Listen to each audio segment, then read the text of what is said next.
नमस्कार। आज हम सीधे भगवत गीता के दूसरे अध्याय यानी सांख्य योग के बिल्कुल केंद्र में उतर रहे हैं। हाँ, जरा सोचिए वो माहौल, कुरुक्षेत्र का मैदान। बिल्कुल, दो विशाल सेनाएं आमने सामने खड़ी हैं और ठीक बीच में महान योद्धा अर्जुन। वो एक गहरे नैतिक और भावनात्मक संकट में फंस गए। और यहीं से, इसी उथल-पुथल से वो संवाद शुरू होता है जिसने, सच कहूं तो, सदियों से मानवता को राह दिखाई है। हाँ, और इस बातचीत के जो मुख्य पात्र हैं, जाहिर है अर्जुन, जो शायद हम में से हर उस व्यक्ति का प्रतीक हैं जो कभी न कभी जीवन के धर्म संकट में उलझ जाता है। और उनके साथ हैं कृष्ण, उनके सारथी भी और दिव्य गुरु भी। वो जैसे हमारे अंदर की ही ऊंची चेतना, हमारी अपनी प्रज्ञा की आवाज है। और संजय भी हैं जो ये पूरा संवाद धृतराष्ट्र को सुना रहे हैं। तो आज हमारा मकसद है कि इस अध्याय का जो मूल ज्ञान है, जो एसेंस है, उसे समझें। हाँ, उन मोतियों को निकालें जो आज भी हमारे काम आ सकते हैं। तो अध्याय की शुरुआत ही होती है अर्जुन की दशा से। वो पूरी तरह से कह सकते हैं टूट चुके हैं। करुणा भी है, मन में उदासी है, आंखों में आंसू, और हाथ से उनका गांडीव धनुष छूट रहा है।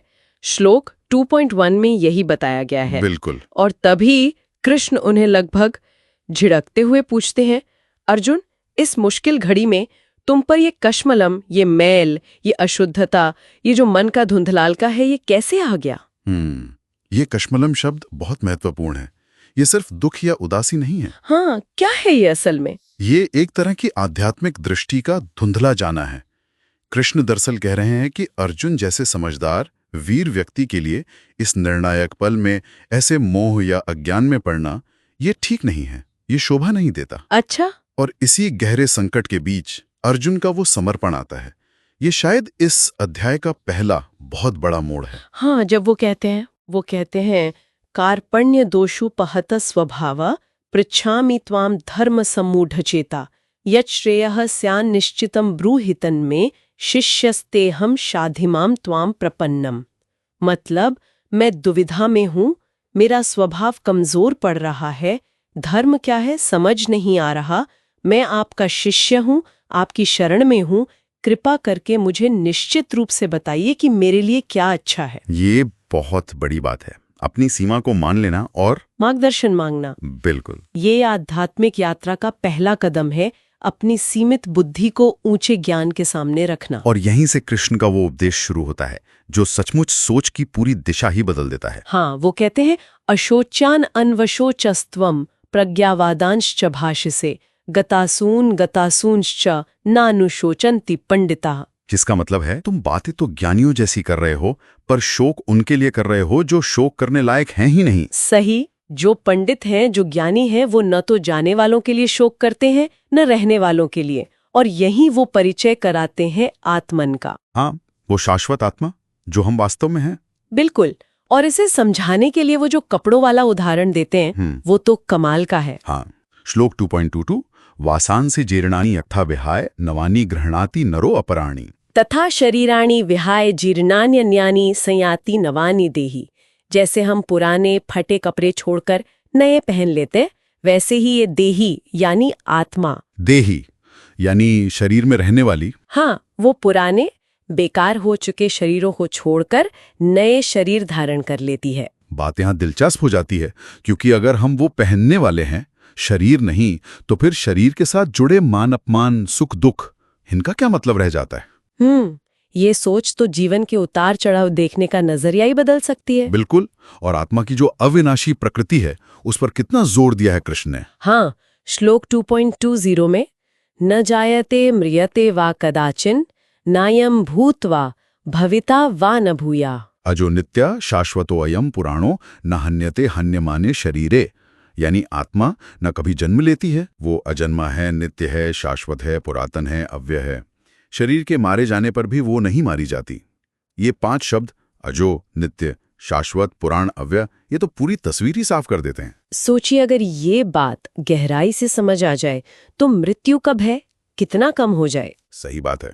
और इसी समझ के आधार पर कृष्ण फिर अर्जुन को उनके अपने कर्तव्य, उनके स्वधर्म की याद दिलाते हैं। हाँ, कि एक क्षत्रिय होने के नाते तुम्हारा धर्म है कि तुम धर्म के लिए युद्ध करो। श्लोक 2.31। जी, लेकिन ये सिर्फ अर्जुन की बात नहीं है। अगर हम इसे थोड़ा बढ़ा करके देखें तो ये हम सबको अपने जीवन में अपनी जो सही भूमिका है, जो जिम्मेदारियां हैं, उन्हें पहचानने और निभाने की बात है। हाँ, खासतौर पर तब जब हम किसी डर या लगाव की वजह से उनसे बचना चाहते हैं। लेकिन सिर्फ कर्तव्य जान लेना ही काफी नहीं है, उसे करना कैसे है, ये भी तो सवाल है।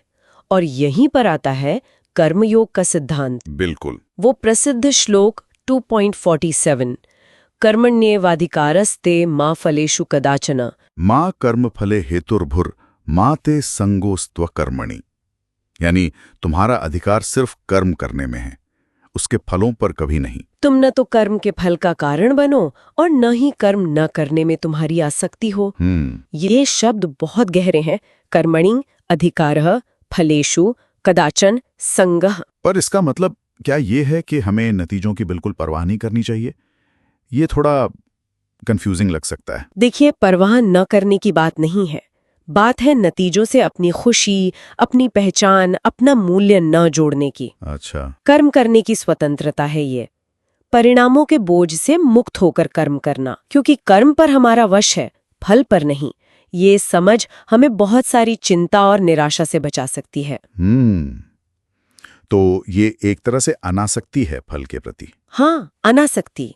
और इसी कड़ी में फिर अर्जुन पूछते हैं कि अच्छा, जिसकी बुद्धि स्थिर हो गई है वो स्थितप्रज्ञ व्यक्ति कैसा होता है, उसके लक्षण क्या है? श्लोक 2.54। ये भी बड़ा अहम सवाल है। और कृष्ण उसका बहुत सुंदर वर्णन करते हैं कि वो मन से पैदा होने वाली सारी इच्छाओं से मुक्त है, अपनी आत्मा में ही खुश रहता है, सुख दुख में समान भाव रखता है, राग, भय और क्रोध से परे है। हाँ, और सबसे आकर्षक बात यह है कि ये स्थिरता बाहरी हालात पर निर्भर नहीं करती, ये अंदर से आती है। और कृष्ण ये भी तो बताते हैं कि कैसे आध्यात्मिक पतन होता है, वो पूरी प्रक्रिया। हाँ, वो चेतावनी भी देते हैं श्लोक 2:62-63 कि कैसे इंद्रियों के विषयों के बारे में सिर्फ सोचने भर से धीरे धीरे आसक्ति पैदा होती है, फिर कामना, कामना पूरी ना हो तो क्रोध, क्रोध से भ्रम, भ्रम से याददाश्त का नाश, बुद्धि का नाश, और फिर पूरी तरह पतन।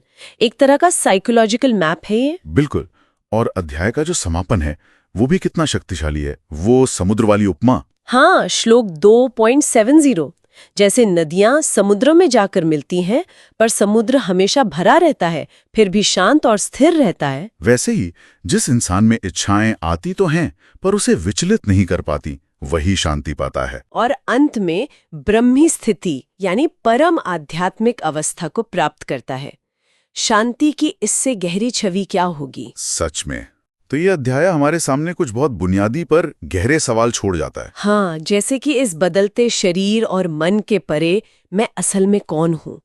इस जीवन में मेरा सच्चा कर्तव्य, मेरा स्वधर्म क्या है? और क्या मैं सचमुच फल की चिंता किए बिना सिर्फ कर्म पर ध्यान केंद्रित कर सकता हूँ? ये सवाल सोचने लायक है। और एक विचार अंत में, अगर हम सचमुच दिल की गहराई से ये मान लें कि आत्मा शाश्वत है, अविनाशी है, तो हमारे रोजमर्रा के जीवन पर, हमारे डरों पर, हमारे फैसलों पर इसका तुरंत क्या असर पड़ेगा?